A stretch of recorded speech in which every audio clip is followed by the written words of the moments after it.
পর থেকে ৯ আগস্ট থেকে আমরা র্যাব সম্প্রতি মানবাধিকার লঙ্ঘন ও বিচার বহির্ভূত হত্যাকাণ্ডের অভিযোগ তুলে পুলিশ সংস্কার কমিশনের কাছে র্যাব বিলুপ্তির সুপারিশ করেছে বিএনপি। এমন আলোচনার পর সংবাদ সম্মেলনে আসেন বাহিনীটির মহাপরিচালক একেএম শহীদুর রহমান।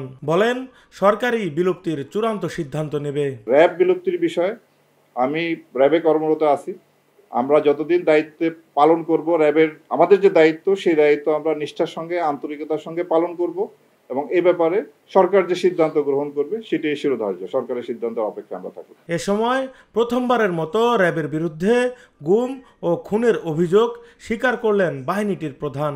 এছাড়া এসব ঘটনার সুষ্ঠু তদন্ত করে বিচারের মাধ্যমে র্যাবের দায়মুক্তি সম্ভব বলে মনে করেন তিনি। র্যাবের বিরুদ্ধে বেশ কিছু অভিযোগ আছে, গুম, খুন, তারপরে আপনার অপহরণ, এই ধরনের বেশ কিছু অভিযোগ আমাদের প্রতি আছে। র্যাব সৃষ্টির পর আজ পর্যন্ত যে সমস্ত জনগণের যারা র্যাব দ্বারা নির্যাতিত বা অত্যাচারিত হয়েছেন তাদের কাছে, এবং যারা হত্যাকাণ্ডের শিকার হয়েছেন, যেমন নারায়ণগঞ্জের ৭ খুন সহ যারা র্যাব কর্তৃক হত্যাকাণ্ডের শিকার হয়েছেন, তাদের পরিবারের কাছে আমরা দুঃখ প্রকাশ করি এবং ক্ষমা প্রার্থনা করি।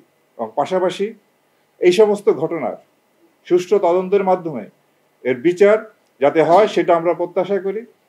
অন্তর্বর্তীকালীন সরকার গুম খুন কমিশন করেছেন, আন্তর্জাতিক অপরাধ ট্রাইব্যুনাল এই ধরনের অপরাধ কগনিজেন্সে নিয়ে এর বিচার কার্য পরিচালনা করছেন। আমরা আশা করব সুষ্ঠু নিরপেক্ষ তদন্তের মাধ্যমে আমাদের বিরুদ্ধে যে অভিযোগ আছে তার সুষ্ঠু তদন্ত হবে এবং এর বিচার হবে, এবং এইভাবেই আমাদের দায়মুক্তি সম্ভব। এ সময় র্যাবের আয়নাঘরের কথাও স্বীকার করেন মহাপরিচালক। বলেন, র্যাবের কেউ আইন হাতে তুলে নিলে তার বিরুদ্ধে কঠোর ব্যবস্থা নেওয়া হবে। র্যাবে যে আয়নাঘরের যে বিষয়টা এসেছে সেটা আপনার এটা তো ছিল, আছে, এবং কমিশন আমাদেরকে নির্দেশ দিয়েছেন যে যে যা অবস্থায় আছে ওই অবস্থায় রাখার জন্য। কোথাও এখন কোনো রকম যেন কোনো পরিবর্তন না করা হয়, অ্যাকর্ডিংলি আমরা ঠিক ওইভাবেই রেখেছি যা যেভাবে ছিল অতীত। আদালত এবং আইনের যে নির্দেশ সেটা আমরা মানতে বাধ্য, এবং আমরা সর্বাত্মকভাবে আমরা নিজেরাও চাইব যে এই বিষয়গুলি, এই অপরাধগুলির সুষ্ঠু তদন্ত এবং বিচার হোক, এবং আমরা আপনার কমিশন এবং ট্রাইব্যুনালকে সর্বাত্মকভাবে আমরা সহায়তা করব। সংবাদ সম্মেলনে তিনি জানান, এখন পর্যন্ত ৫৮ জন কর্মকর্তা সহ ৪,০০০-এর বেশি র্যাব সদস্যকে শাস্তির আওতায় আনা হয়েছে।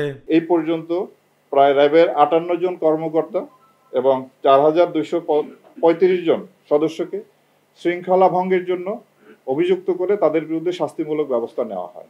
অন্তর্বর্তীকালীন সরকার দায়িত্ব নেওয়ার পরে আমরা আমাদের র্যাব বাহিনীর কিছু সদস্য যারা অপরাধমূলক কার্যক্রমের সঙ্গে জড়িত হয় তাদের বিরুদ্ধে আমরা কঠোর ব্যবস্থা নেই। এই পর্যন্ত ১৬ জন সদস্য, গত ৪ মাসে ১৬ জন র্যাব সদস্যকে আটক করা হয়, এবং তাদের বিরুদ্ধে ডাকাতি, চাঁদাবাজি, মাদক ব্যবসার সাথে সম্পৃক্ততার অভিযোগে এবং ছিনতাইয়ের অভিযোগে তাদেরকে আটক করা হয়, এবং তাদের বিরুদ্ধে ফৌজদারি মামলা দায়েরপূর্বক আইনানুগ ব্যবস্থা গ্রহণ চলতেছে। প্রতিষ্ঠার শুরু থেকেই জঙ্গি গ্রেফতার নিয়ে র্যাব কোনো নাটক সাজিয়েছিল কিনা এমন প্রশ্নে মহাপরিচালক বলেন, আমাদের দেশে জঙ্গিদের তৎপরতা ছিল, এটা আমরা দেখেছি। র্যাবও সেই ক্ষেত্রে কার্যকর ব্যবস্থা গ্রহণ করছে।